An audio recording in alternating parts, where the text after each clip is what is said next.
प्रेमचंद पूरे समाज के लेखक हैं। मतलब उनको बड़े पढ़ते हैं, बूढ़े जवान भी पढ़ते हैं और बच्चे भी पढ़ते हैं, उनको स्त्रियां भी पढ़ती हैं। बहुत पहले एक दक्षिण भारत के प्रेमचंद पर काम करने वाले आदमी ने ये खोज की कि उनकी लाइब्रेरी में रखी कई किताबों पर हल्दी के तेल के निशान मिले। माने औरतें खाना बनाती थी और उसी दौरान प्रेमचंद को पढ़ती थी। हजरात, शहर रेख्ता में एक जागते जगमगाते दिन की शुरुआत हो चुकी है। दूसरे दिन की तकरीबात में हम एक बार फिर आपको खुशामदीद कहते हैं। गंगा जमनी तहजीब के इस बेनज़ीर जश्न में हमारी ये महफिल पूरी तरह से मुंशी प्रेमचंद के नाम है। इस अजीम हस्ती के नाम जिसने उर्दू और हिंदी फिक्शन को रोशन राहों की बशारत की, हिंदुस्तानी ज़िंदगी के उस नक्श निगार की वसीतर कायनात के असरार और आसार पर गुफ्तगू के लिए हमारे साथ मौजूद हैं हिंदी के मारूफ अदीब प्रोफेसर अब्दुल बिस्मिल्लाह, अंग्रेज़ी अदब के उस्ताद की हैसियत से मुख्तलिफ़ यूनिवर्सिटीज़ से वाबस्ता स्कॉलर मोहतरम आलोक राय साहब, हिंदी अदब की नहायत मुअज़्ज़ज़ और मोहतरम शख्सियत प्रोफेसर मैनेजर पांडे, आपकी हिंदुस्तानी अदब पर भी गहरी नज़र है। और इस बज़्म के नाज़िम हैं उर्दू के मारूफ फिक्शन निगार प्रोफेसर तारिक शत्तारी साहब। आपने उर्दू और हिंदी फिक्शन पर काफ़ी तवज्जो और इन्हमाक से काम किया है, तो अब ये महफिल तारिक शत्तारी साहब के हवाले। तारिक भाई।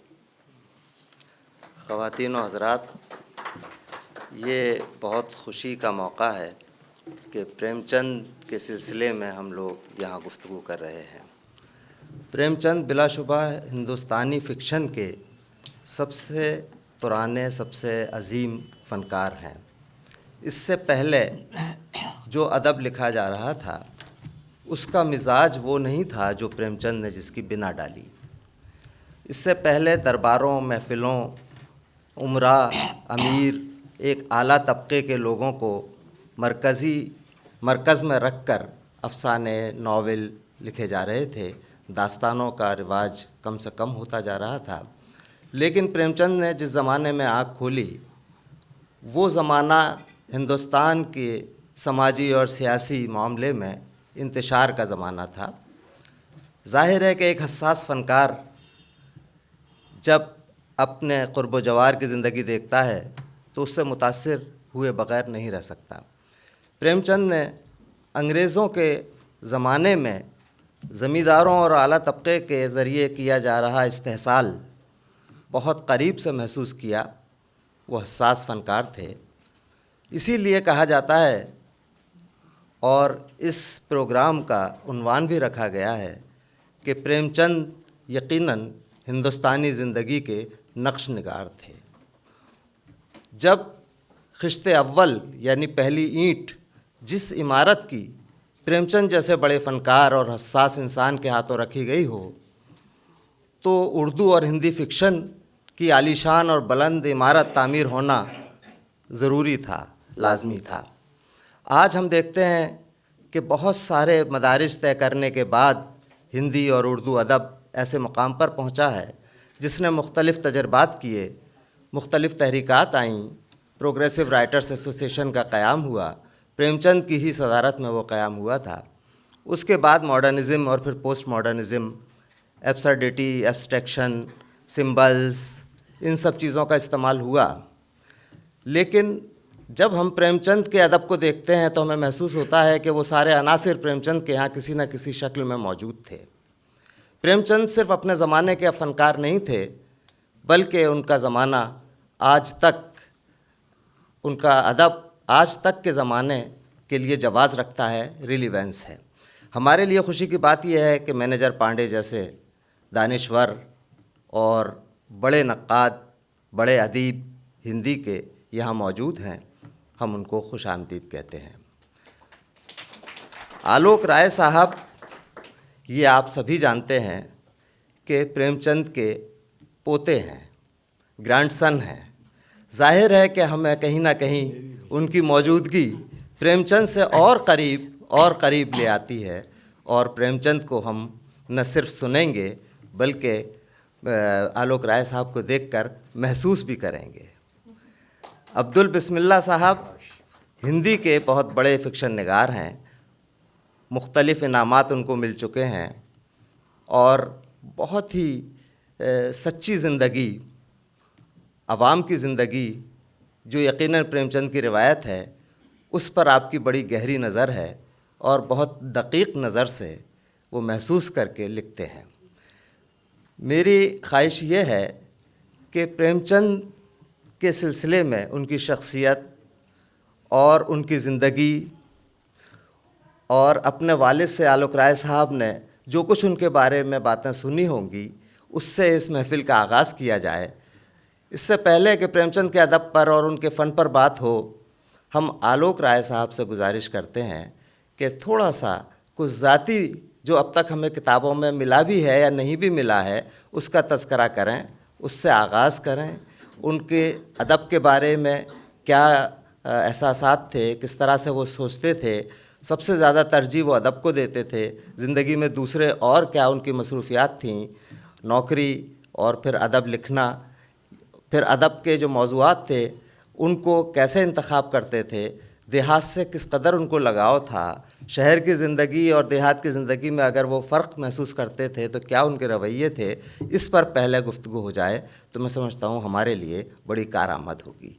मैं गुजारिश करता हूँ जनाब आलोक राय साहब से कि वो कुछ फरमाएं। शुक्रिया। इसकी तैयारी मैंने नहीं की थी। क्या कहूँ, कुछ लोग जाहिर है जो कि कम जानकार होते हैं, वो अक्सर जब ये बात सुनते हैं कि मैं प्रेमचंद का पोता हूँ तो पूछते हैं क्या देखा था। मैंने कहा बुढ़ा ज़रूर हूँ लेकिन इतना बुढ़ा नहीं उनको देख सकूं। हाँ। प्रेमचंद मेरे जन्म होने के 10 साल पहले नहीं रहे थे। और जाहिर है जो हमने सुना है वो प्राय वही सब है जो कि आप लोगों ने भी सुना है, और जाहिर है कि हमारे अब्बा ने किताब भी लिख दी मोटी सी, तो इसलिए वो सब कुछ है ना।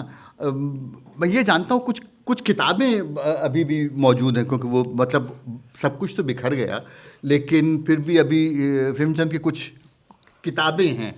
तो ये इतना मैं जानता हूँ कि वो जाहिर है बहुत पढ़ते बहुत थे और दुनिया भर की चीज़ें वो पढ़ना, उसमें नोट करना वगैरह वगैरह, इस सब का बहुत शौक़ था।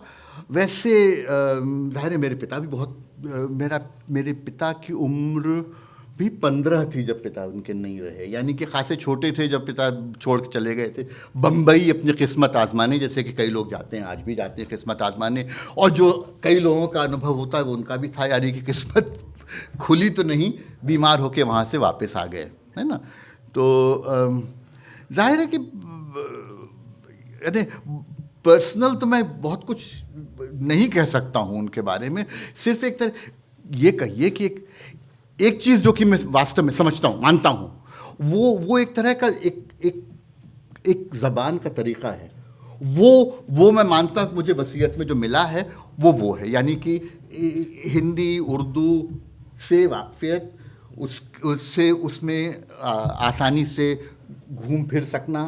और ज़ाहिर है जैसे जब मैं छोटा था तो ये मौलवी साहब रखे गए थे कि भाई हिंदी तो स्कूल में सीख लोगे उर्दू के लिए, लेकिन उर्दू सीखने के लिए एक मौलवी साहब रखे गए थे, तो मौलवी साहब हमको उर्दू सिखाया करते। तो ये इसलिए मैं बाद में जो कहूँगा उससे ताल्लुक़ रखता है कि मैं उन चंद लोगों में हिंदुस्तान में जो बाकी हैं अब, जो कि हिंदी और उर्दू दोनों पढ़ लेते हैं, है ना। लेकिन इसके अलावा क्या कहूँ मैं, बात पर्सनल ज़्यादा मुझे। आलोक राय साहब, एक बात हमने ये सुनी थी कि अमृत राय जी के पास प्रेमचंद का कुछ काफ़ी ख़जाना और ज़ख़ीरा था और शायद वो कुछ करना भी चाहते थे। क्या वो काम हुआ है? उनकी किताब जो लिखी गई उसमें वो चीज़ें आई हैं या कुछ और बाकी है उस सिलसिले में कुछ आपको इल्म हो तो कुछ हम भी समझते हैं कि देखिए, बहुत कुछ, जिन परिस्थितियों में, जिन हालात में सब कुछ बिखरा, बहुत कुछ, यानी ज़ख़ीरा कहना ज़रा ठीक नहीं लगता है, एक संदूकचा था, उसमें थोड़ी सी चीज़ें बाकी थी, ठीक है। और उसके बाद फिर वो सारा काम था, वो चीज़ें जो कि इधर उधर छपी, जो कि हमारे अब्बा ने खासी मेहनत करके चीज़ें इकट्ठा की और वो चीज़ें छापी, वो चीज़ें छपी। और ज़ाहिर है उसी रिसर्च के आधार पे आज हिंदी वाले भी जानते हो, मुझे उम्मीद है कि उर्दू में भी वो चीज़ें जानी जाती होंगी। और बाकी तो जो रिसर्च हुई थी वो ज़ाहिर कलम का सिपाही में आ गई है ना, क्योंकि ज़ाहिर ये जानिए कि मेरे पिता के लिए भी अपने पिता को जानने की जो प्रक्रिया थी वो अधूरी ही थी, क्योंकि ज़ाहिर 15 साल का, हाँ 15 भी क्या 13 साल के थे जब बम्बई चले गए थे। उसके पहले भी इधर उधर मुंह मारते, कहीं यहाँ कहीं वहाँ कुछ करते हुए, और ये अपना स्कूल में जो कुछ भी थोड़ा बहुत कर रहे थे। हाँ, लिखना शुरू किया था, हमारे पिता ने ये कहा था कि उन्होंने, और पहली कहानी जो लिख के अपने अब्बा को दिखाई थी तो उन्होंने कहा था, यार सब लोगों को मार क्यों दिया तुमने, क्योंकि कहानी बनती कैसे, कहानी ख़त्म कहाँ होगी, भाई लोग मर जाए तो कहानी ख़त्म हो, वरना तो चली जाती है। तो ये उन्होंने ज़रूर बताया था कि यार सबको मारो नहीं, खुद को रहने दो। बहुत अच्छा। तो हमारे दरमियान चूँकि बहुत दानिश्वर और बहुत अहम नक्काद आलोचक मैनेजर पांडे साहब मौजूद हैं। प्रेमचंद के इंतकाल को तकरीबन 80 साल हो गए हैं, 1936 में उनका इंतकाल हुआ था। उसके बाद से आज तक वो रिलीवेंस हैं, उनका रिलीवेंस है, उनके अदब का रिलीवेंट हैं वो, और यही नहीं बल्कि उनकी मकबूलियत में इजाफ़ा ही होता चला जा रहा है। ख़ास तौर से इलेक्ट्रॉनिक मीडिया आने के बाद जिस तरह से डॉक्यूमेंट्रीज़, टेलीफिल्म्स या फ़ीचर फिल्म्स या सीरियल्स उन पर बने और उनको आवाम ने कबूल किया, जबकि बहुत अहम और अच्छा अदब जो होता है वो अपने ज़माने में उतने तादाद में लोगों को मुतासिर नहीं करता या अट्रैक्ट नहीं करता। वो अहम तो होता है जैसे जैसे नई जनरेशन आती है, और यकीनन ये बात तय है कि नई जनरेशन पिछली जनरेशन से ज़्यादा एक्सपीरियंसेस लेकर पैदा होती है। वो नए ज़माने में आँख खोलती है, पिछले सारे एक्सपीरियंसेस उसके पास होते हैं, तो वो उसी तरह से प्रेमचंद की बारीकियों और गहराइयों को वो समझते हैं। तो एक सवाल ये उठता है कि उस ज़माने के बहुत से मुसन्निफ़ीन थे उर्दू में, चूँकि उन्होंने लिखना शुरू किया था, तो अगर उर्दू की हम बात करें तो उसमें सज्जाद हैदर यल्दरम थे जो बड़ी रोमानी कहानियाँ लिख रहे थे, और तुर्की अदब पर, टर्किश अदब पर ख़ास तौर से इन्हिसार होता था उनके मौज़ूआत का। उसके अलावा नियाज़ फ़तेहपुरी थे और सुल्तान हैदर जोश थे। उससे पहले रुस्वा लिख चुके थे, वो नावल लिखा था, उसने कई नावल लिखे, लेकिन उमराव जान अदा उनका काफ़ी मकबूल हुआ। प्रेमचंद ने उसके बाद लिखना शुरू किया, लेकिन आज उर्दू और हिंदी दोनों ज़बानों में प्रेमचंद की तरफ रुझान बढ़ भी रहा है और उनके अफसाने ज़्यादा मकबूल हो रहे हैं। तो आखिर ऐसी क्या चीज़ होती है अदब में जो उसको बहुत दिनों तक ज़िंदा रखती है? वो एक क्रिटिक की हैसियत से हमारे सामने अगर ये गुफ्तगू करें तो हमारे लिए बड़ी मुफीद साबित होगी। दोस्तों, मैं कुल जमा पूंजी 3-4 बातें प्रेमचंद के बारे में आपसे कहूँगा, और वह भी संक्षेप में जी, क्योंकि उन्हीं 4 बातों को 4 घंटों में भी कहा जा सकता है, पर मैं इतना समय लूँगा नहीं, है भी नहीं मेरे पास और ना आपके। पहली बात जो इन्होंने कही थी, प्रेमचंद पूरे समाज के लेखक हैं, मतलब उनको बड़े पढ़ते हैं, बूढ़े जवान भी पढ़ते हैं और बच्चे भी पढ़ते हैं जी।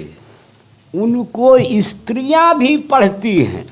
बहुत पहले एक दक्षिण भारत के प्रेमचंद पर काम करने वाले आदमी ने ये खोज की कि उनकी लाइब्रेरी में रखी कई किताबों पर हल्दी के तेल के निशान मिले, माने औरतें खाना बनाती थी और उसी दौरान प्रेमचंद को पढ़ती थी। उनको हिंदू भी पढ़ते हैं, मुसलमान भी पढ़ते हैं। इतना व्यापक पाठक समुदाय का लेखक हिंदी में मेरी जानकारी में न उनके पहले कोई था, न उनके समय में था, न आज है। अभी 3-4 साल पहले पुस्तक मेले में एक सर्वे हुआ कि किसकी किताबें ज़्यादा बिकी, और प्रेमचंद की रचनाएं चूँकि कॉपीराइट फ्री हो गई तो अनेक लोगों ने प्रेमचंद को छाप दिया। उस सब मिलाकर प्रमाण मिला कि सबसे अधिक किताबें प्रेमचंद की ही विश्व पुस्तक मेले में बिकी। ये प्रेमचंद की हैसियत है। पर क्यों? उसी प्रसंग में पहली बात मैं ये कहूँगा कि प्रेमचंद ने हिंदी और उर्दू कथा साहित्य मतलब उपन्यास और कहानी दोनों की कर्मभूमि बदल दी और दोनों का कायाकल्प कर दिया। कर्मभूमि बदलने का मतलब क्या था? प्रेमचंद जब लिख रहे थे तो उपन्यास में फसाने आजाद बहुत लोकप्रिय था। रतन नासर शाह, हाँ, वो स्वयं प्रेमचंद को भी बहुत प्रिय था। इसीलिए उन्होंने उसका एक संक्षेप आजाद कथा नाम से हिंदी में उपस्थित किया। एक और रतन नाथ सरसार का वो फसाने आजाद था, और दूसरी ओर हिंदी में देवकी नंदन खत्री थे, जिनके बारे में यहाँ तक लिखा गया है कि कुछ लोगों ने उनके उपन्यास पढ़ने के लिए हिंदी सीखी, इतना लोकप्रिय थे वो। ऐसे लोगों के बाद प्रेमचंद आए तो उन्होंने सारे हिंदी उर्दू उपन्यास और कहानी की जमीन बदल दी। कर्मभूमि बदलने का मतलब यही था कि वो जमीन बदल दी। और थोड़ी देर पहले आपने फरमाया था कि पुराने ज़माने में और प्रेमचंद के कुछ ही पहले तक सामंतों, राजा महाराजाओं आदि के बारे में ही उपन्यास कहानियाँ लिखी जाती थी। सामान्य आदमी को कौन पूछता है, न हिंदी में न उर्दू में। प्रेमचंद ने जमीन बदली भी और दूसरी जगह ले गए।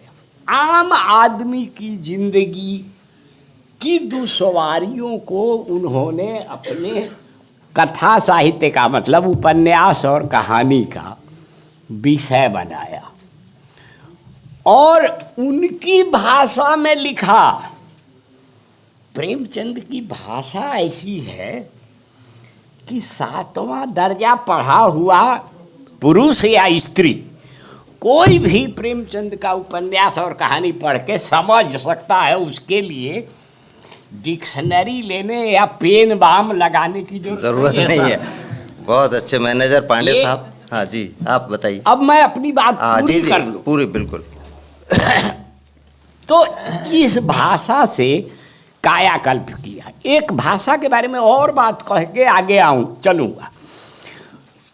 प्रेमचंद हिंदी और उर्दू के अकेले लेखक हैं जिनके यहाँ हिंदी उर्दू क्षेत्र के इतने मुहावरे हैं कि मैं बहुत बार प्रस्ताव लोगों से कर चुका हूँ, किसी ने माना नहीं कि प्रेमचंद की रचनाओं से मुहावरे निकाल कर जमा कीजिए तो हिंदी का एक बड़ा मुहावरा कोश बन जाएगा। बिल्कुल बिल्कुल। क्या है मुहावरे? मुहावरे और कहावतें दोस्तों लोक जीवन की कविताएं हैं। सही। आम आदमी कविता नहीं करता पर मुहावरे गढ़ता है। ये मुहावरे जो है बहुत पढ़े लिखे लोग तो जानते भी नहीं। इधर हाल में होने लगा स्वाधीनता के बाद मुहावरे का की दशा ये हो गई कि हिंदी उर्दू के मुहावरे तो गायब हो गए और अंग्रेजी मुहावरों का हिंदी में अनुवाद होने लगा। हमारे कुछ बड़े लेखकों ने किया है, मैं उनका नाम वाम नहीं लूँगा, पढ़े लिखे सारे लोग जानते। प्रेमचंद की रचनाएं, अच्छा ऐसा होता कैसे है, जिसको जनजीवन की जानकारी होगी वही मुहावरों को भी जानेगा और उसका अपनी रचना में प्रयोग करेगा। बिल्कुल, इसलिए कि मुहावरों का ताल्लुक अवाम से है और हाँ, एकदम। अवामी मुहावरे बनाते हैं। और मैनेजर पांडे साहब ने ज़बान के सिलसिले में जो बातें उठाई वो हम अब्दुल बिस्मिल्लाह साहब से शेयर करना चाहेंगे, इसलिए कि वो उर्दू और हिंदी दोनों ज़बानों को जानते हैं। और मैं उनसे इससे पहले कि वो कुछ फरमाएं, मैं ये कहना चाहता था कि प्रेमचंद के यहाँ जो अवाम को अपील करने वाली चीज़ें थीं, उसके साथ साथ एक चीज़ और थी जिसकी तरफ हमारे नाक़दीन ने तवज्जो दी या नहीं दी, ये अब्दुल बिस्मिल्लाह साहब बताएंगे कि प्रेमचंद ने कई जगह ये लिखा है और ख़ास तौर से उन्होंने अपनी कुछ कहानियों का उर्दू में इंतखाब किया था, मेरी बेहतरीन कहानियाँ। उसके प्रीफेस में उन्होंने लिखा है कि जब तक कोई फ़लसफियाना गुत्थी या पेचीदे कोई नफ्सियाती हकीकत मेरे सामने नहीं आती, मैं कलम नहीं उठाता। उन्होंने ख़तों में भी, नरंगे ख़याल के एडिटर को भी, दूसरों को लिखा कि मैं वाक़यात तो महज़ इंसान के ज़हनी उतार चढ़ाव को दिखाने के लिए होते हैं, वरना वाक़यात की अहमियत सिफ़र के बराबर है। जबकि हम सब ने जो प्रेमचंद की तनकीद की बुनियाद रखी है वो उन हालात, हादसात, वाक़यात उन्हीं पर रखी है। अब वक्त आ गया है 80 साल बाद कि हम प्रेमचंद की आर्ट की तरफ, प्रेमचंद के फ़न की तरफ भी तवज्जो दें। और प्रेमचंद ने बहुत बारीकी से बड़ी अहम बातें कही हैं, इस पर रोशनी डालेंगे हमारे अब्दुल बिस्मिल्लाह साहब के प्रेमचंद के यहाँ देहात की मंजरकशी जितनी कामयाबी के साथ हुई है, शहर की मंजरकशी हुई है या नहीं हुई है। मुझे तो ये लगता है कि जिस वक्त वो गौदान में मालती और डॉक्टर मेहता की नफ्सियाती प्रॉब्लम को डिस्कस करते हैं तो उसमें वो कभी कभी तो होरी की नफ्सियात से भी आगे निकल जाते हैं और बड़ी पेचीदगी को बड़ी खूबसूरती के साथ पेश कर देते हैं। उन्होंने टॉलस्टॉय को पढ़ा था, अंग्रेज़ी अदब पढ़ा था, ज़ाहिर है कि टॉलस्टॉय चेखोव को बहुत अहम मानते थे। इसी तरह गौदान में होरी जब जाता है राय साहब के पास मदद मांगने के लिए, तो सुबह का मंज़र, वो हकीकत निगार थे, रियलिस्टिक अप्रोच था उनका, तो बयान करते हैं कि दरख्तों ने दूर तक साए फैला दिए थे, नमी थी, वहाँ गड्ढे में कुछ गाय चरने आ जाया करती थी, वहाँ थोड़ी देर के लिए बैठ जाता है। उसके बाद से राय साहब से गाय की वो ख्वाहिश कर, पैसों की ख्वाहिश के लिए गया था, वहाँ उम्मीद से उसको खिलाफ वो नहीं मिलता, वो चला आता है। दोपहर को जब आता है तो वो लिखते हैं कि आसमान मटियाले रंग का हो चुका था, धूप की तमाज़त थी, दरख्तों ने साए समेट लिए थे और आगे गुबारी गुबार था, ज़मीन काँप रही थी। तो ये दोनों हकीकत निगारी के मंजर हैं, दोपहर में ऐसा होता है, सुबह में ऐसा होता है, लेकिन ये इंसानी नफ्सियात और उसकी कैफियत भी थी। जाते वक्त राय साहब से जो उम्मीदें थी उसकी कैफियत को उन्होंने मंजर के ज़रिए से बयान कर दिया। इसी तरह से लौटते हुए जब साए समेट लिए, वहाँ से मदद नहीं मिली, शेल्टर हट गया और उसकी कैफियत बदल गई, तो दूसरा मंजर पेश हुआ। तो बैक वक्त उन्होंने हकीकत निगारी से भी काम लिया और मेटाफर भी बनाया और एलिगरी भी बनाई और सिंबल भी बनाया एक तरह से। तो ये चीज़ जो होती थी, ये ऐसी चीज़ें थीं कि जिससे प्रेमचंद आज तक उसी तरह से रिलीवेंट लगते हैं। वाक़यात होते हैं, ख़त्म हो जाते हैं, लेकिन उन वाक़यात की बारीकी पर उन्होंने नज़र डाली या नहीं डाली। तो इस सिलसिले में अब्दुल बिस्मिल्लाह साहब ये हमारे सामने बात रखेंगे कि प्रेमचंद ने फ़नकारी के साथ कहाँ कहाँ काम लिया है। उनकी कहानी जो रोशनी है उसमें वो औरत ख़ुद ज़ात का सिंबल बन जाती है, उसकी ज़ात है जो बाहर निकल के आती है और उसको बदल देती है, वो मेटामॉर्फोसिस हो जाता है। और वो अंधे की, वो ICS जो कभी किसी को हिंदुस्तानी को मुंह नहीं लगाता था और बुरा समझता था, मदद करता है और कहता है कि एक देवी है वो जो मुझे मिली। तो इस तरह के जो उनके इशारे हैं, क्या हिंदी तनकीद में या हिंदी के नावल निगार, अफसाना निगारों ने महसूस करके कहीं इनको लिखा है और उनके फ़न पर इस तरह से नज़र डाली गई है, या महज उनको नज़रियाती तौर पर और वाक़यात के बिना पर ही अफसाना निगार तस्लीम किया गया है नावल निगार? अब्दुल बिस्मिल्लाह साहब चूँकि ख़ुद फ़नकार हैं, तख्लीक़ी फ़नकार हैं, तो बहुत बेहतर तरीके से इस पर रोशनी डाल सकते हैं। शुक्रिया तारिक शतारी साहब, आपने इतने सारे सवाल खड़े कर दिए हैं कि उनका जवाब देने लगूंगा तो शाम हो जाएगी। बस फ़न्नी खुसूसियात पर अगर रोशनी पड़े, मैं जो है मुझे जो बोलना है वो मैं बोलूँगा जी। पहली बात, मैं आलोक राय से इजाज़त लेकर बोल रहा हूँ।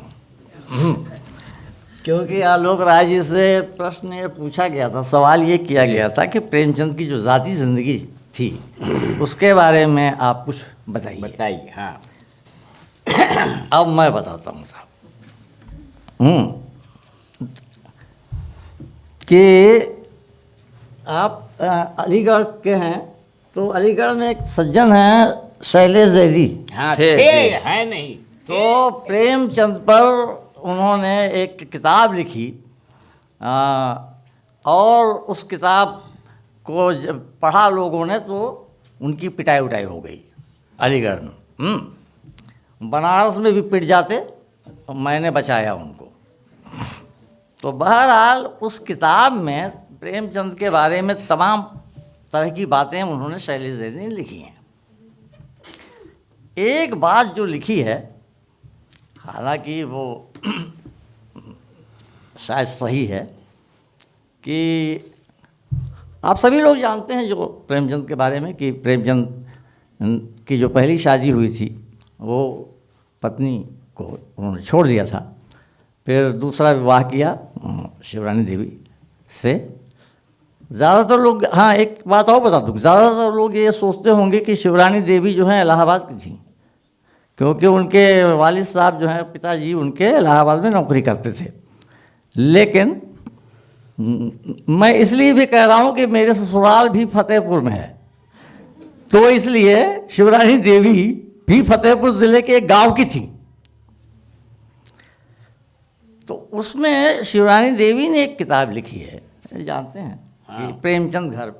हाँ, उसमें ये लिखा है कि प्रेमचंद की जब मतलब इंतकाल हो रहा, बीमार हो गए, उनको लगा कि अब मैं नहीं बचूंगा, तो अपनी पत्नी से, अपनी बीवी शिवरानी देवी से उन्होंने कहा कि आज तक एक बात मैंने तुमसे छुपाई है, लेकिन अब ज़िंदगी का कोई भरोसा नहीं है और मैं ईमानदारी के साथ मरना चाहता हूँ, इसलिए जो बात मैंने छुपाई है वो मैं तुमसे बताना चाहता हूँ। तो शिवरानी देवी ने कहा वो क्या? तो कहा कि उन्होंने ये कहा कि भाई पहली पत्नी थी मेरी, उसको छोड़ दिया, तुम मेरी पत्नी हो। इसके अलावा एक और लड़की से भी मेरा प्रेम संबंध था। ये शैलेश जैदी की किताब में लिखी हुई है। ये किताब जाहिर है जो सनसनीखेज है, तो सनसनीखेज चीज़ें बहुत मशहूर हो जाती हैं, बहुत लोग पढ़ते हैं। हाँ, तो मुझे अच्छी तरह याद है इनके वालिद साहब यानी अमृत राय जी से मेरी बहुत मुलाकातें हैं। वो भी इलाहाबाद में, मैं भी इलाहाबाद से एमए कर रहा था। लेकिन दिल्ली जब मैं आ गया, ये उन दिनों की बात है, साहित्य अकेडमी में एक लेक्चर प्रेमचंद का था, प्रेमचंद शताब्दी वगैरह चल रहा था। तो अमृत राय जी आए और उनसे कहा गया बोलने के लिए। तो अमृत राय जी बाल बड़े लंबे लंबे रखते थे और जब बोलते थे तो इस तरह हिलाते थे सर। हाँ, और अंग्रेज़ी में तो भाषण, उनका दोनों भाषण सुने हैं मैंने, अंग्रेज़ी में भी हिंदी में भी। तो अंग्रेज़ी में बोलते वक्त तो जैसे लगता था उनको जैसे सूफी हो गए हों, हाल आ जाता था, इस तरह बोलते थे वो। और हिंदी में भी तकरीबन इसी तरह बोलते थे। तो प्रेमचंद का नाम लेने से पहले शुरू में एक विशेषण लगाते थे वो। अब वो विशेषण क्या लगाते थे? कमबख्त, कमबख्त प्रेमचंद। तो उन्होंने कहा भाई शैलेश जैदी की जो किताब आई है उसमें लिखा गया है कि कमबख्त प्रेमचंद ने कोई प्रेम प्रसंग भी था। इनकी इजाज़त लेकर बोल रहा हूँ मैं। तो कहा साहब, मैंने कहा जरूरत इजाजत की नहीं। तो अमृत राय ने कहा कि साहब मैंने सोचा कि ढूंढूं है। तो उन्होंने ये जिक्र किया है अपनी किताब में कि वो मिर्ज़ापुर ज़िले के चुनार के पास के किसी गांव की वो लड़की थी साहब। तो अमृत राय जी ने कहा कि साहब मैं उस गांव में पहुंच गया। उस गांव में पहुंच गया और मैंने उस लड़की के बारे में पता किया। तो कहा हाँ साहब फलां साहब की बेटी है, थी वो, और मतलब है, वहाँ जाकर पता कर लीजिए। तो वहाँ गए, पूछा उन्होंने, ये अमृत राय जी की बात बता रहा हूँ। तो उन्होंने कहा हाँ भाई उसकी शादी अब हो गई, अब तो बहुत अरसा हो गया। तो कहा कि कहाँ हुई है शादी? तो पता चला कि मध्य प्रदेश में और जबलपुर में। तो कहा कुछ एड्रेस वगैरह है, पता वगैरह? तो हाँ, उन्होंने पता होता बता दिया।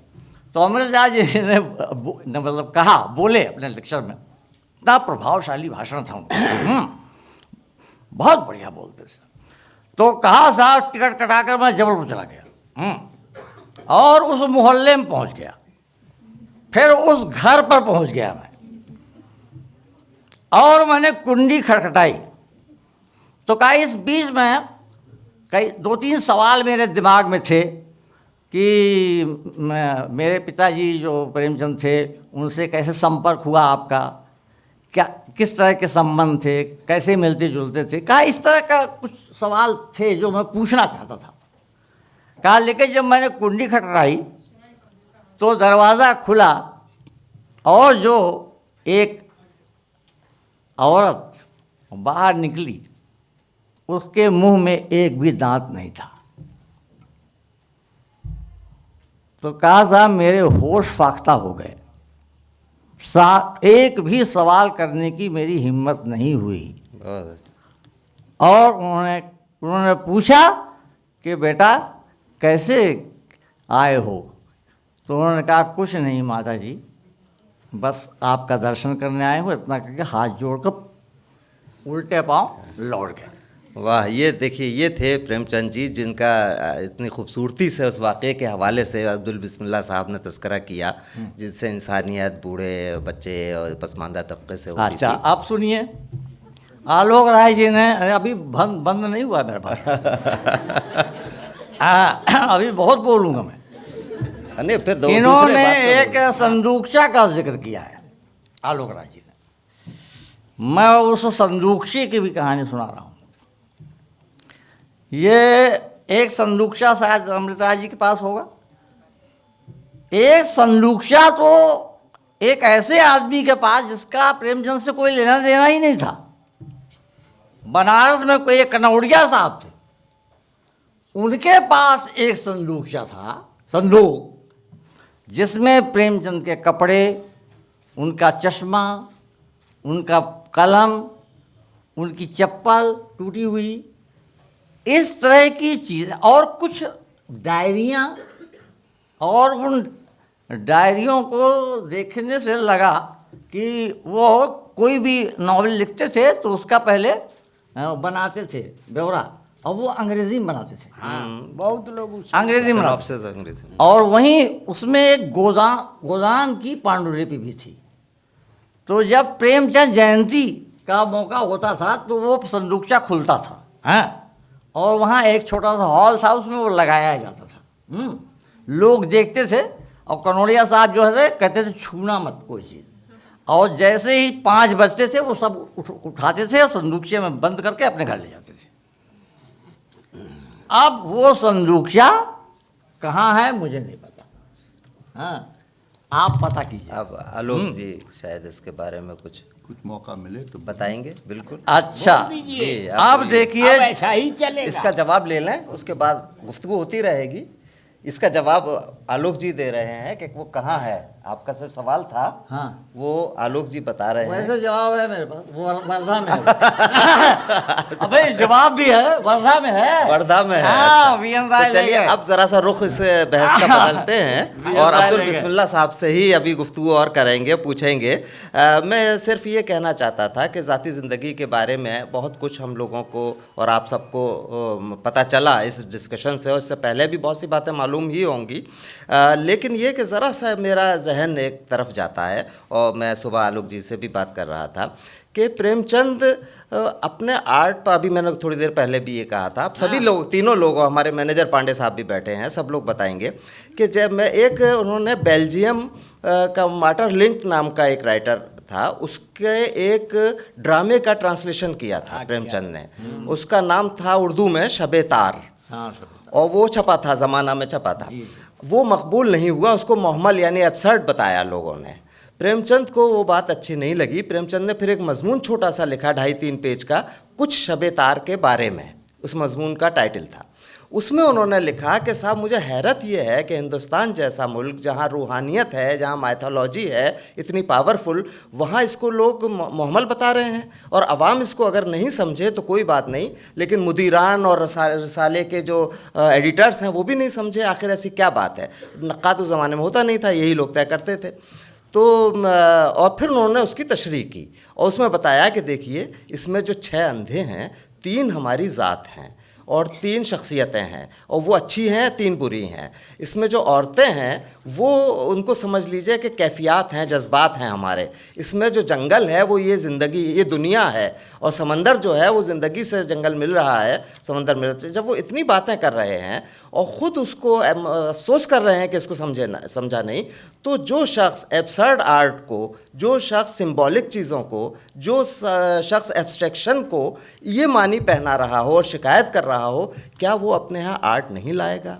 हम सिर्फ ये कह कर के वो सादा बयानी और सादा लफ्ज़ और सादा कहते हैं उनके यहाँ जो मेटाफर हैं उन पर क्या हमें तवज्जो अगर नहीं दी गई है, तो क्या अब सवाल ये है कि देने की ज़रूरत नहीं है 80 साल बाद? क्या हमें आलमी पैमाने जो हैं, जो कसौटियाँ हैं बड़े फिक्शन को परखने की, उनका इस्तेमाल करके उनके यहाँ तलाश नहीं किए जाने चाहिए? क्या लिटरेचर को सिर्फ ये कि सादा कहकर, सादा नहीं था, दास्तानें सादा थीं, उसमें आप सुनते चले जाइए। प्रेमचंद के ज़माने में प्रेमचंद की बारीकी कुछ आज तक तो तय नहीं हुआ कि कफन में आखिर किसकी तरफदारी थी और किसकी नहीं थी और क्या कहना चाहा। आज तक तो तय नहीं हुआ कि अमावस की रात में सिर्फ उन्होंने उनके वैद्य जी के दिल के बदलने की बात की थी या एक फ़िलॉसफी दी थी कि जिसमें मनी इटसेल्फ नथिंग, मनी कुछ नहीं है अपने आप में, सिर्फ मीडियम है, सिर्फ ज़रिया है। उस पर वो अफसाना लिखा गया था जो कि उनका शुरू का अफसाना था। रोशनी जैसा कि अभी जिक्र आया, वो बिल्कुल उसकी ज़ात की तमसील बन के सामने आती है। इसी तरह से बहुत सारे उनके अफसाने, शहर की नई बीवी पे उन्होंने वो काम किया जो आज फेमिनिस्ट नहीं कर रहे हैं।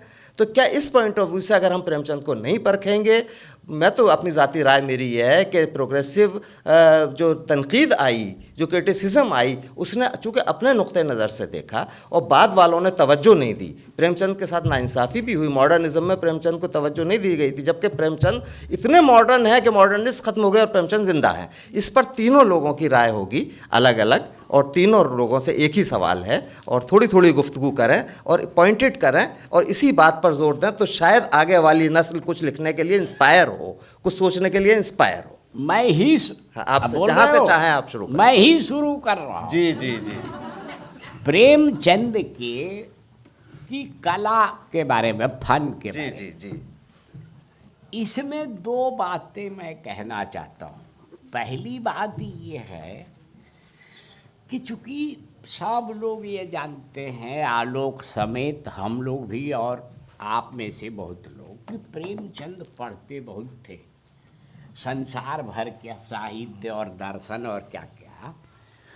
प्रेमचंद ने अपने उपन्यास गोदान में एक ऐसी स्थिति की कल्पना की है और उसका चित्रण किया है। मैं गोदान ले आया हूँ और सामने पढ़ के सुना भी सकता हूँ। मैं सुनाऊंगा नहीं, मूल बात बता दूंगा और आप लोगों को याद पड़ जाएगा। आपको सबको याद है कि जब होरी लगभग मरणासन्न है लू लगने से, तो अचानक उसको अपने बचपन की याद आती है। बहुत अच्छा। फिर अपने परिवार का, धनिया को लिखा है कि दुल्हन बने सामने खड़ी है, बेटा गोबर जो है वो आता है, और जो प्रेमचंद और होरी दोनों की जीवन भर की साध थी एक गाय, वो भी आती है। ये एक ऐसा नुक्ता है जिसका मेरी जानकारी में हिंदी में किसी ने और उपयोग नहीं किया है कि मरणासन्न आदमी अपने बचपन की से लेकर जवानी तक की बहुत सारी अच्छाई बुराई को याद करता है। लेकिन संसार के एक दार्शनिक हैं, मैं उनकी का उदाहरण लेकर आया हूँ, आप चाहेंगे तो पढ़ के सुना दूँ। वो हैं बरगसा। बरगसा ने एक अपने किताब में, उनकी किताब का नाम है वो भी बता दूंगा मैं, एक मिनट। वो है, कुछ तो ज़बानी ही बता दीजिए इसलिए हाँ, कि हाँ किताब का नाम तो पढ़ के पढ़ के बताऊंगा बताइए। जी, वो जबानी करने से नहीं चलेगा। मैटर एंड मेमोरी, ये है प्रेम वो बरगसा की किताब। उसमें बरगसा ने लिखा है कि कभी कभी मरणासन्न आदमी, आप वाक्य सुनिए, a human being who should dream his life instead of living it would no doubt thus keep before the eyes at each moment the infinite multitude of the detail of his past history। माने मरणासन्न आदमी अपने अतीत की बातों को याद करता है। यही प्रेमचंद कर रहे हैं होरी के बिल्कुल माध्यम बिल्कुल से। सही सही। दूसरी बात जो उनके कलात्मक प्रयोग की है, ये भारत की परंपरा है। मैं फिर याद दिला रहा हूँ आपको, रामायण और महाभारत दोनों में प्रेमचंद की दृष्टि कितनी व्यापक थी, यह भी इससे साबित होगा।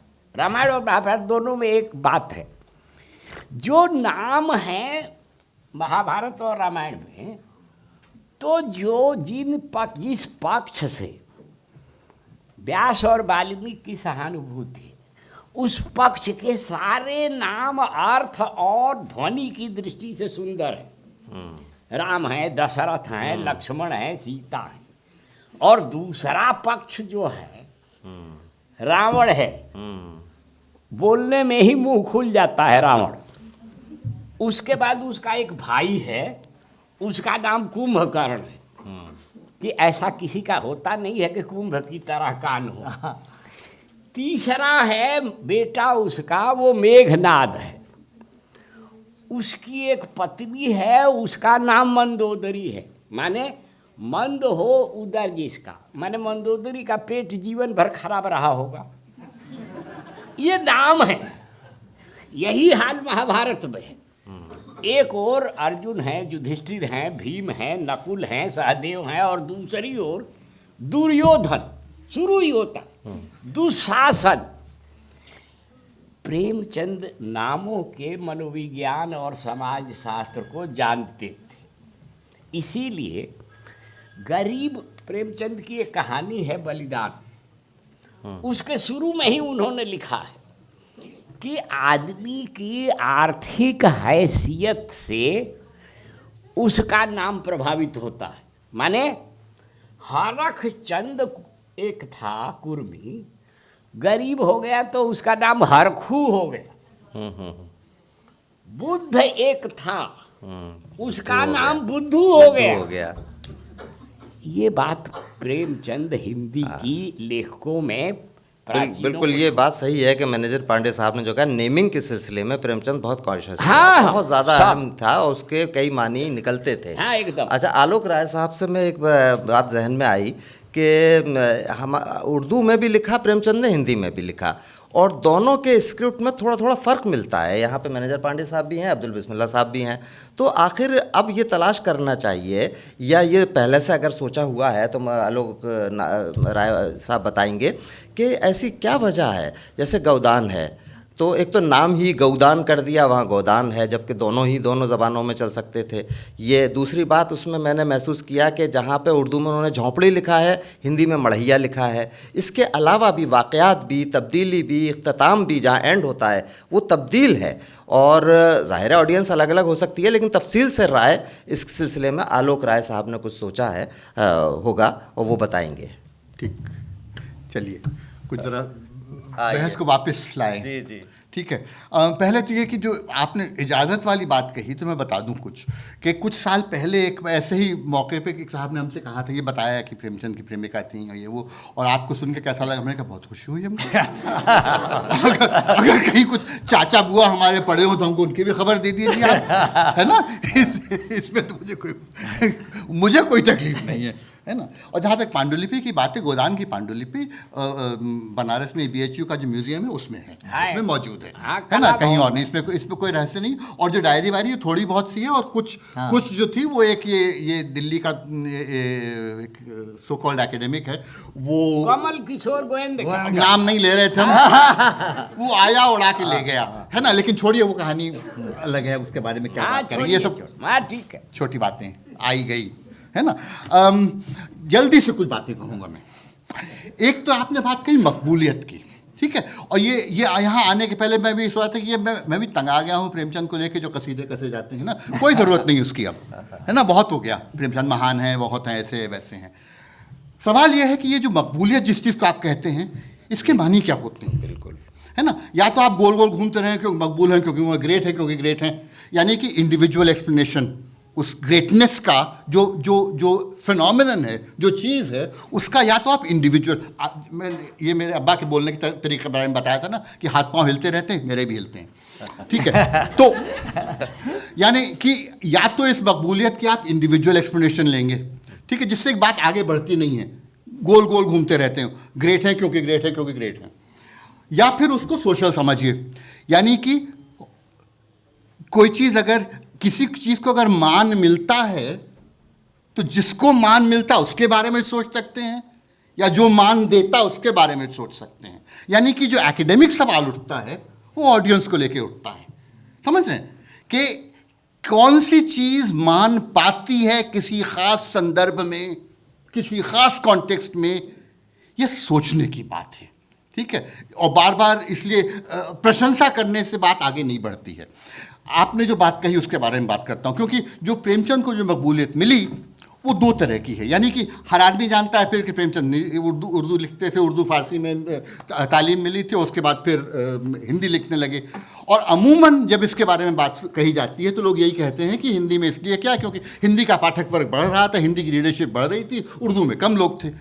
मेरा अपना ख्याल ये है कि ये बात सच होगी, लेकिन जो बात है इसके बारे में अब थोड़ी सी और गहराई से अगर हम सोचें तो प्रेमचंद के बारे में जो क्रिटिकल डिस्कोर्स है वो थोड़ा आगे बढ़ सकता है, वरना फिर वो ये उसी दायरे में घूमते रहेंगे, या तो बहुत अच्छे हैं, या उतने अच्छे नहीं हैं, या थोड़े कम अच्छे हैं, या बुरे हैं, ठीक है। जो कि मॉडर्निस्ट ने कहा कि ये तो इनको क्या आता है, इनके पास तो कोई आर्ट ही नहीं है, ये तो गरीबों के बारे में बात कर लेते हैं, वगैरह वगैरह, ठीक है। तो मेरा अपना ख्याल है कि ये जो उर्दू और हिंदी दोनों लिखते हैं, और ख़ासतौर से उर्दू और हिंदी में जब लिखते हैं, इस वक्त हिंदी, आधुनिक हिंदी तो परिभाषित, डिफाइन हो ही रही है, उर्दू भी बदल रही है। यानी कि दो तीन तरह के सवाल उठने पे, जल्दी से बात कर रहा हूँ क्योंकि यहाँ पे कुछ रिसर्च स्कॉलर्स भी बैठे हुए, मैं चाह रहा हूँ कि उनसे बात करें कि क्रिटिकल सवाल पूछने की ज़रूरत है कि हिंदी और उर्दू की ऑडियंसेस फ़र्क हैं, वो वही ऑडियंस नहीं है। अमूमन हिंदी की ऑडियंस, ख़ास तौर से इस ज़माने में, औरतों की ऑडियंस है। तो जो आदमी नवाब राय के नाम से लिखना शुरू करता है वो प्रेमचंद बन जाता है, ठीक है। ये जो नाम का स्विच है, इसमें क्या हो रहा है, क्या कुछ और बदल रहा है?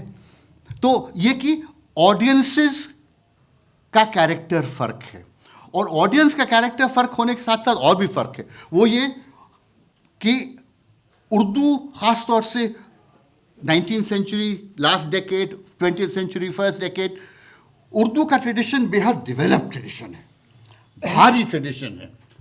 हिंदी का ट्रेडिशन हल्का फुल्का है, गद्य का ट्रेडिशन बिल्कुल हल्का फुल्का है, ठीक है।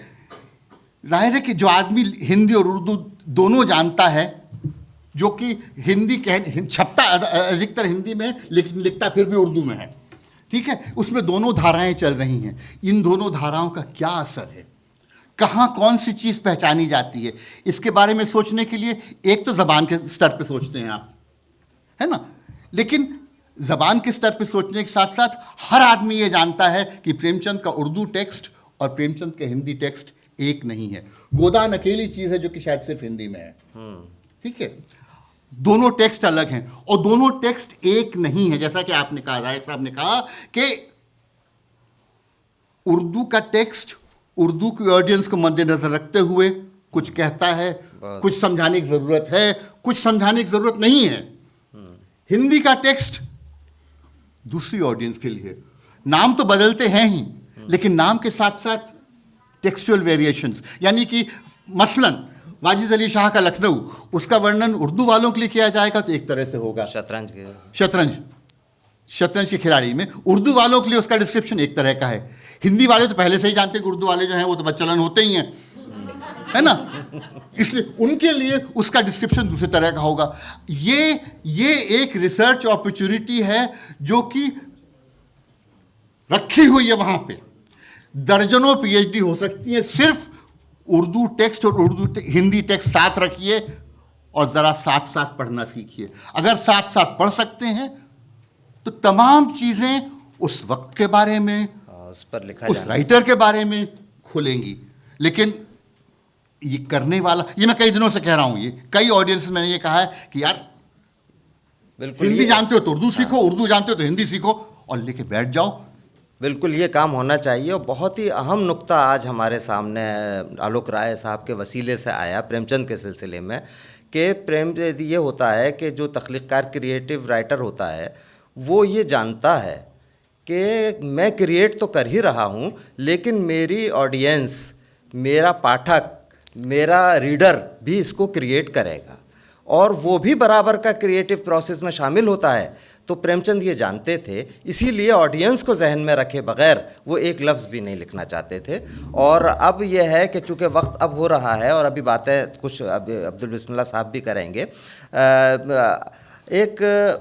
वैसे तो इस सिलसिले में भी अब्दुल बिस्मिल्लाह साहब कुछ कहना चाहें कह सकते हैं, लेकिन एक तजवीज़ ये आई है कि कुछ लोग कोई हमारे तालिब इल्मों में से या कोई ऑडियंस में से किसी से सवाल भी करना चाहते हैं, तो उस बहाने से हो सकता है कि कोई नई बात आ जाए। तो अगर कोई साहब चाहें तो मैनेजर पांडे साहब भी हैं, वो अपनी बात भी कहेंगे और आपका सवाल भी का जवाब भी दे देंगे। सब लोग एक आखिरी बात कहना चाहता हूँ। पूरे हिंदी साहित्य के इतिहास में, और मैं उसमें शामिल करूँगा संस्कृत साहित्य और उसके इतिहास को भी, प्रेमचंद ने एक काम किया जो किसी ने पहले नहीं किया था। वो ये है कि प्रेमचंद ने हिंदी और उर्दू दोनों के उपन्यास और कहानी की, मैंने हिंदी साहित्य और उर्दू की कल्चर बदल दी, संस्कृति। कैसे बदली? पहले के जमाने में जो नायक हुआ करते थे, राजे महाराजे, बड़े जमींदार या फिर पूंजीपति, भगवान प्रेमचंद ने उनको अपने उपन्यासों में खलनायक बनाया। सब के सब बदमाश और चोर और लुटेरे। इसके ठीक विपरीत जो साहित्य के में प्रवेश जिनका नहीं होता था उनको नायक बनाया। आप याद कीजिए रंगभूमि को। रंगभूमि का जो नायक है सूरदास, वो अंधा है, भिखारी है और साथ ही वह सबसे दलित पीड़ित जाति का है। ये केवल प्रेमचंद ने किया और इसीलिए मैंने कहा कि प्रेमचंद ने हिंदी और उर्दू के साहित्य की संस्कृति बदल दी, कल्चर चेंज कर दिया। बिल्कुल, ये बड़ा भारी काम है मित्रों। इस पर भी विचार लोगों को करना चाहिए, रिसर्च करने वाले, लेख लिखने वाले, किताब लिखने वाले। आप कुछ कह, अब्दुल बिस्मिल्लाह साहब कुछ कह रहे ना। मैं यही बात कहना चाहता हूँ जो आलोक जी ने तो बहुत ही साफ गोई के साथ और बहुत ही बिल्कुल अपने अब्बा की तरह जिस तरह से झूम झूम कर बोले, तो अमृतराज जी याद आ गए मुझे। इन्होंने ये, और यहाँ उर्दू और हिंदी की बात हो रही है, मैं एग्जाम्पल्स देकर से बात एक अपनी रखूंगा भाई सदाई जी। हाँ, बात रूप से हाँ, एग्जाम्पल्स है ना, आया जी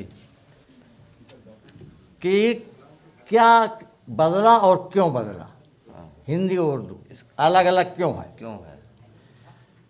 शुरू से मैं करता हूँ कि उनका जो नावल है उर्दू में, हम खुरमा व हम सवाब,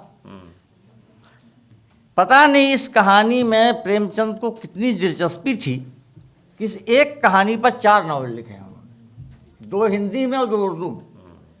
हैं, हम खुरमा व हम सवाब, उसी को प्रेमा नाम से भी लिखते हैं, उसी को प्रतिज्ञा नाम से भी लिखते हैं, फिर बेवा नाम से भी लिखते हैं। एक ही कहानी है। उसमें हम खुरमा व हम सवाब और प्रेमा, उसमें एक कैरेक्टर है जो लेक्चर सुन रहा है। तो वो कैरेक्टर उर्दू वर्जन में देखिए आप, उर्दू वर्जन में लिखता है कि तकरीर उर्दू में हो रही है। तो वो कैरेक्टर जो सुन रहा है वो ये कहता है कि जी चाहता था कि पूरी तकरीर नकल कर लूँ, लेकिन ऐसी वक्त पर उर्दू ज़बान पर बहुत गुस्सा आता है, अगर अंग्रेज़ी में तकरीर होती तो मैं पूरी नकल कर लेता। का ऐसे ही वक्त उर्दू ज़बान पर बहुत गुस्सा आता है, ये कह रहा है। वही प्रेमा में पढ़िए आप, उर्दू ज़बान नहीं है वहाँ पर, नहीं है। वो जानते थे, बड़े अलर्ट राइटर थे प्रेमचंद। वो हिंदी के जो रीडर्स हैं उनके मूड को भी जानते थे और उर्दू के रीडर्स के मूड को भी जानते थे। और ये वो ज़माना था जबकि सांप्रदायिक ताकतें उभर रही थी और प्रेमचंद उसके सख्त खिलाफ थे। उनका एक लेख है जिसमें उन्होंने कहा है कि सांप्रदायिकता एक कोढ़ है समाज के। सही सही। अच्छा, अब सुनिए साहब, बनारस और बनारस में जो साड़ी बुनने वाले हैं, बुनकर हैं, जिनको जुलाहा कहते हैं, प्रेमचंद की एक कहानी है नोक झोंक उर्दू में। उसको जब हिंदी में किया तो ब्रह्म का स्वांग उसका नाम रख दिया। तो नोक झोंक जो उर्दू में कहानी है उसमें एक लड़का कहता है कि मुझे जुलाहों के बच्चों के साथ खेलने में सख्त नफरत होती है। हाँ? हिंदी में यह वाक्य नहीं है, हिंदी में यह सेंटेंस नहीं है ना। बहुत अच्छा। इसलिए कि अगर जुलाहे तो वैसे भी यार, एक कहावत है कि जुलाहे बेगुनाहे 50 जूता, कि जुलाहा अगर कोई गुनाह न करे तो भी 50 जूता मारो। जैसे तुलसीदास ने ब्राह्मणों को कहा है कि पूजा विप्र जदपि गुणहीना, कि कोई गुण नहीं है ब्राह्मण पर तब भी पूजा करो। तो वो जानते थे कि वैसे ही इनकी स्थिति मुस्लिम समाज में बहुत कम है, बहुत खराब है। हिंदुओं ने भी अगर इसको पढ़ लिया तो हिंदू तो और खराब मानेंगे इनको, है ना। बिल्कुल। अच्छा, अब देखिए, अब ये इसलिए जो निम्न वर्ग के मुसलमान थे उस जमाने में, वो भी चमारों जैसी स्थिति थी उनकी। आजकल जाति का नाम लेना मना है, लेकिन तो प्रेमचंद ने लिया है नाम। उनकी एक कहानी है मंदिर और मस्जिद। अच्छा, उस ज़माने में स्वाधीनता आंदोलन, आज़ादी का आंदोलन चल रहा था, समाज सुधार आंदोलन चल रहा था, हाँ, बहुत सारी चीज़ें थी। नहीं, हाँ। तो ये घर वापसी भी हो रहा था, लेकिन उसका नाम घर वापसी नहीं था उस जमाने में, शुद्धिकरण था। हाँ, पंडित श्रद्धा नाम, हाँ, वो शुद्धिकरण का आंदोलन चलाए हुए थे साहब। ये शुद्धिकरण का आंदोलन जो है ये उसी तरह का था जैसे इंदिरा जी के जो छोटे बेटे थे संजय गांधी, वो नसबंदी का आंदोलन चलाए हुए थे। हाँ, नसबंदी का आंदोलन चलाए हुए थे।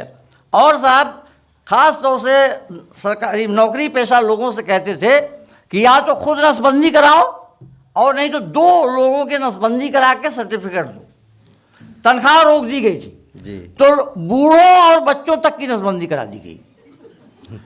हाँ, तो मंदिर और मस्जिद में शुद्धिकरण का मामला जब उठता है तो प्रेमचंद का वाक्य है कि कोई मुसलमान न मिला तो चमार की ही शुद्धि करा दी गई, चमार का ही शुद्धिकरण कर दिया गया।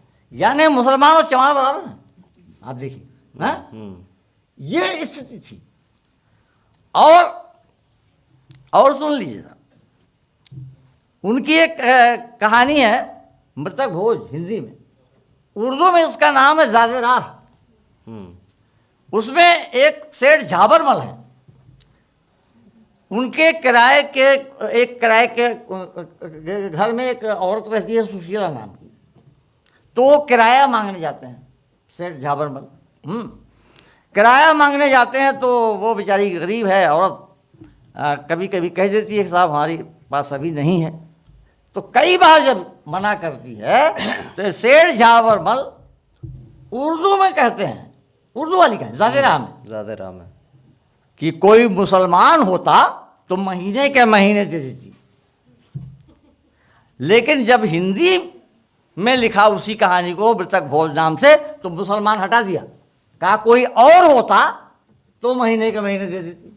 बहुत अच्छा। हाँ, अच्छा, अब एक और बात बता दूं मैं कि शतरंज के खिलाड़ी का जिक्र आया तो इसलिए मुझे ये बात याद आई। शतरंज के खिलाड़ी, जो कि उर्दू में शतरंज की बाजी है, वो लंबी है, हिंदी में छोटी हो गई है, काफ़ी हिस्सा हटा दिया गया है ना।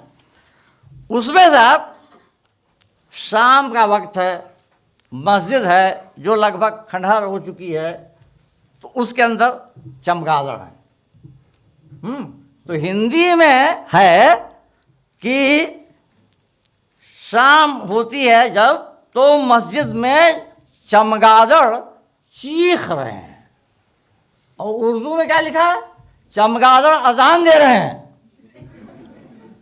कि चमगादड़ अजान दे रहे हैं। ये उसी कहानी में। तो इस बात से ये जाहिर होता है। एक चीज और सुन लीजिए, एक चीज और, बस एक जी। उसमें एक उर्दू में एक जुमला है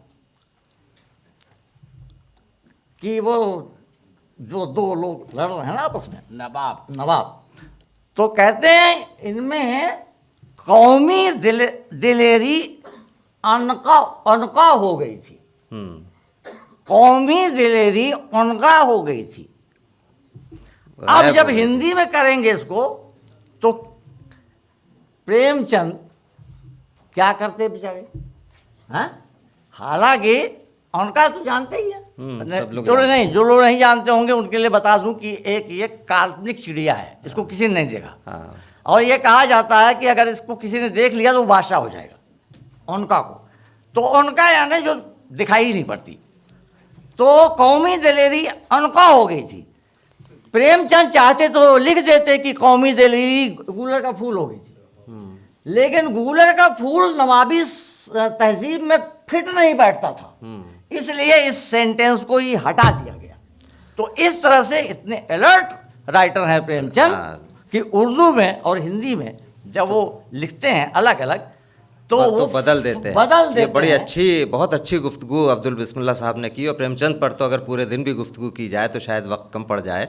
और लेकिन ये कि बहुत सारे एस्पेक्ट आए, और ख़ास तौर से ये बात जो सामने आई कि प्रेमचंद को अपने क़ारीन का कितना ख्याल था और क़ारीन से किस तरह से मुंसलिक होकर उनको इन्वॉल्व करके वो लिखना चाहते थे।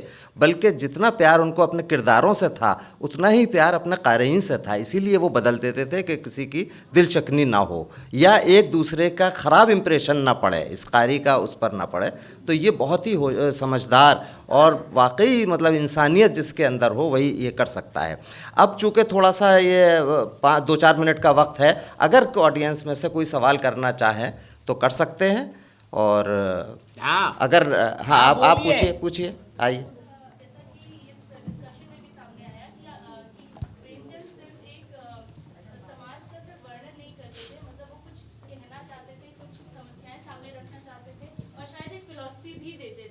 अपने अपने कहानियों में। तो फिर पर अब जैसे जैसे संदर्भ बदल रहा है और हम लोग को ये लगने लगा है कि हम उस तरह के समाज से हम आगे बढ़ चुके हैं, या तो आगे बढ़ चुके हैं या समझ रहे हैं कि बढ़ चुके हैं या फिर आगे बढ़ना चाहते हैं, तो जो प्रेमचंद के जो इम्पोर्टेंस है वो एक तो नोस्टैल्जिया की ऐसा समाज हुआ करता था, उससे बढ़कर वो उस फिलॉसफी का कहाँ तक हम लोग इस्तेमाल कर सकते हैं आज के संदर्भ में, आप प्लीज़ इस पर थोड़ा सा बता सकते हैं। इतना बड़ा सवाल पूछोगे।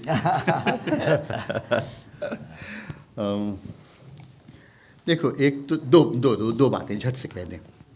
एक तो ये कि प्रेमचंद की रेलेवेंस दुर्भाग्यवश बनी हुई है, यानी कि समाज उतना बदला नहीं है जितना कि शायद हम लोग चाहें या सोचें। दूसरी बात थोड़ी गहराई वाली है, वो ये कि आखिर जब आदमी लिखता है, जो लेखक लिखता है, वो उसका कंट्रीब्यूशन किस लेवल पे होता है, क्योंकि जाहिर है वो आप साइंटिस्ट जो देखते हो ऐसे कंट्रीब्यूशन करते हैं, फिलोसोफर है तो कुछ कंट्रीब्यूशन करते हैं, राइटर का कंट्रीब्यूशन क्या होता है, जिसके लिए 1 मिनट लूँगा। नहीं, बिल्कुल ठीक है। वो ये कि कहानी कब बनती है, कहानी कब बनती है, जबकि हमको ये लगे बतौर पाठक कि जाहिर है कि बात समेट ली गई है ना। जाहिर है ये बात बिल्कुल स्पष्ट हो, ये ज़रूरी नहीं है। यानी कि अक्सर ये होता है कि हम कहानी पढ़ते हैं, हमें लगता है यार ये तो बात अधूरी रह गई, या कोई चीज़ पढ़ते हैं या देखते हैं तो लगता है कि ये कहानी तो कब ख़त्म हुई, ये क्यों चला जा रहा है। ठीक है, यानी कि कहानी का कहानी बनना एक अल्टीमेटली एक बेहद मिस्टीरियस प्रोसेस है। और प्रेमचंद की खासियत यह है, जो कि मैनेजर पांडे साहब ने भी कहा, कि वो ऐसे सब्जेक्ट्स को लेके कहानी बना ली जिनको कि कोई सोचता नहीं थी कि इसके बारे में कहानी क्या है। अरे बुढ़िया भूखी है तो होगी, कहानी कहाँ बनती है, बूढ़ी का की। ठीक, लेकिन कहानी को कहानी बनाने में जो प्रोसेस है, उससे राइटर तो बन ही रहा है, जो रीडर उस कहानी को बतौर कहानी पहचानता है वो भी बनता है जी, समझ रहे हैं। इसलिए ये जो प्रोसेस है, इसके बारे में ज़ाहिर गहराई से सोचने की बिल्कुल, बहुत अच्छा। और ये जाहिर है कि जो विजन था प्रेमचंद का, वही उनको ज़िंदा रखे हुए है। और बहुत अच्छी बात आपने कही, कहानी का, राइटिंग का, क्रिएटिव राइटिंग का एक प्रोसेस होता है, उसमें वो बहुत दायमी यानी हमेशा रहने वाली चीज़ों को भी डालता है, वही ज़िंदा रहती हैं। वाक़यात बदल जाते हैं, ज़माना बदल जाता है, और ये भी एक तरह का इल्यूजन है कि ज़माना बदल रहा है। हम अंदर अपने अगर ज़ात के देखेंगे तो क्या हम महसूस करेंगे, बदल क्या रहा है। अगर ये निकालें तो ऊपरी चीज़ें समझ में आएंगी कि ये बदल रही हैं। अंदर से इंसान कितना बदलता है, वो जिबिल्लत में, इंस्टिंक्ट में जो उसके शामिल है, वो बदलना मुश्किल होता है। उसी को पकड़ता है राइटर, और वो दायमी होता है, दायमी हो, बहुत ज़माने के बाद भी रिलेवेंस रहता है उनका। तो अब मेरे ख़्याल से ये इस डिस्कशन में बहुत अच्छी, अच्छा आप फरमाइए। जी जी जी। मैं थोड़ा सा आपसे आई डिसएग्री विथ यू। आपको नमक का दरोगा याद होगी, उस समय एक आदमी जिससे ये उम्मीद की जाती थी कि वो ऊपरी बालाई खाए, वो कहता है कि वो नहीं खाएगा, तो उसको अच्छी नौकरी मिलती है। आज के ज़माने में अगर प्रेमचंद जिंदा होते तो वो किस तरह की कहानियाँ कहते? क्या वो उसी तरह की कहानियाँ कहते जो वो कह गए? ये सवाल मुझसे है क्या? नहीं, ये सवाल आप सब से है। अच्छा। ये सवाल मेरे ख्याल से सारे आवाम से है। जी प्लीज़ आलोक राय जी। नमक का दरोगा को लेके, हम उसकी एंडिंग को लेके, खासतौर ये बात फिर हमको बहुत मिस्टीरियस लगती है कि कहानी किस तरह से नए नए रूप ले लेती है। कि नमक का दरोगा की एंडिंग अगर आपको याद हो तो पहले तो बहुत अड़े हुए हैं और नहीं करेंगे और ये गाड़ियाँ नहीं जाएंगी वगैरह वगैरह, और आखिरी पैरा में जब पंडित अलोपीदीन मिलते हैं तो पैर पड़ लेते हैं। ठीक, इस वाक्य को इंटरप्रेट करने के 2 तरीके हैं। ठीक है, एक तो ये है कि काम अपनी जगह, लेकिन जो सामाजिक रस्म रिवाज है ये मान लेते हैं हम, या दूसरा इंटरप्रिटेशन भी मुमकिन है। हेलो, ठीक है, अब अकल आ गई। अरे एक मीटिंग में हो, उस कहानी में जाहिर है ये इंटरप्रिटेशन भी है। दूसरी तरह से नहीं सोचा था। लेकिन है ना। देखिए ये है, इसी तरह सोचते सोचते बात, इसी तरह बड़े घर की बेटी पे अक्सर लोग सवाल करते हैं कि साहब वो तो हमेशा पसमानदा और गरीबों की तरफ थे और इसको इतना कि बड़े घर की बेटी है। तो इसको भी ज़रा सा बदल के सोचिए कि उनके मकसद ये था कि भाई अगर आपको अपने घर की इज्जत रखनी है और बड़ा घर साबित करना है और बड़े घर की बेटी कहलाना है तो आपको ये रवैया अख्तियार करना पड़ेगा। उसको भी आईना दिखाया था। होरी घेसू और माधव को भी आईना दिखाया है कि देखो तुम्हारे घर में बुधिया आई तो उसने कितना अच्छा सिविलाइजेशन की बुनियाद डाली और घर में हालात अच्छे हो गए, मेहनत की। तुमसे इतनी हमदर्दी की इंतहा ये होती है कि सच्चा दोस्त वो होता है जो अपने दोस्तों के गुण ऐबों को, उसकी खराबियों से उसे आगाह करे। तो यहाँ भी प्रेमचंद बताते हैं, उनसे इतनी हमदर्दी रखते हैं उन दोनों से कि तुम्हारी हालत भी बेहतर होगी, ज़रा सा तुम भी बदलो, ज़माना तो अपना काम दिखा ही रहा है। आप कुछ फरमाना चाहती थी कुछ? हाँ जी जी जी। हम आलोक जी से पूछना चाहेंगे कि एक ही कहानी कई कहानियों में तब्दील होती है या नहीं? होती है ना। हाँ, वो तो अभी इसीलिए जब आप कहते हैं कि प्रेमचंद जी ने एक कहानी लिखी तो वो एक कहानी नहीं हो सकती, वो सिर्फ एक कहानी लिखी, सिर्फ कहानी लिखी जिसका उन्होंने सोचा, और हो सकता है कि उसी कहानी में उन्होंने बहुत सारी कहानियां कही और उससे बहुत ज्यादा हम लोग समझने वाले समझ रहे हैं आज के दिन के बैठे। बिल्कुल ठीक। मैं इसको एक साफ कर दूं आपकी बात को, हालांकि आपने आलोक राय जी से पूछा है। अब्दुल बिस्मिल्लाह साहब, टाइम ये लोगों का तो बहुत मुख्तसर हाँ, ऐसा है कि उससे आप ये अंदाज़ा लगा लीजिए कि जैसे कि अभी मैं बोल रहा था कि हिंदी उर्दू कहानियों में फ़र्क करते हैं, तो पूस की रात कहानी है। पूस की रात कहानी का एंड क्या है? हिंदी में एंड ये होता है कि वो जानवर जो है वो नील गाय वगैरह खेत चर जाते हैं, तो होता है कि वो कहता है कि अच्छा ही हुआ, अब ठंड की रात में सोना तो नहीं पड़ेगा। ये हिंदी कहानी का अंत है। पूस की रात को जब उर्दू में लिखते हैं वो, तो यहाँ अंत नहीं होता, यह वाक्य भी नहीं है वहाँ पर। वो जो आता है खेत से तो अपनी उसकी जो पत्नी है हल्कू की, वो पति पत्नी में वार्तालाप होता है, तो पत्नी कोई दूसरा सवाल कुछ और करती है, जवाब ये कुछ और देता है, वो सवाल कुछ और जवाब कुछ और, तो लास्ट में वो झल्ला जाती है पत्नी और कहती है कि तो खेती किसानी छोड़ दो। तो वहाँ वो हल्कू कहता है कि चाहे जो हो जाए, किसान का बेटा हूँ, खेती किसानी नहीं छोड़ूंगा। यही अज़्म था उनका। और इस प्रोग्राम को अब यहीं ख़त्म करना पड़ रहा है, बहुत दुख के साथ के काश कुछ देर और मिलते और बातें होती, सवालात कुछ और होते, लेकिन बड़े अच्छे नताइज निकले। बहुत अच्छा प्रेमचंद के हर पहलू पर यहाँ बात हुई, और मैं सब सारे लोगों का, अब्दुल बिस्मिल्लाह साहब का, आलोक राय साहब का और मैनेजर पांडे साहब का शुक्रिया अदा करता हूँ, और सारी ऑडियंस का शुक्रिया अदा करता हूँ कि हिस्सा लिया। बहुत बहुत शुक्रिया।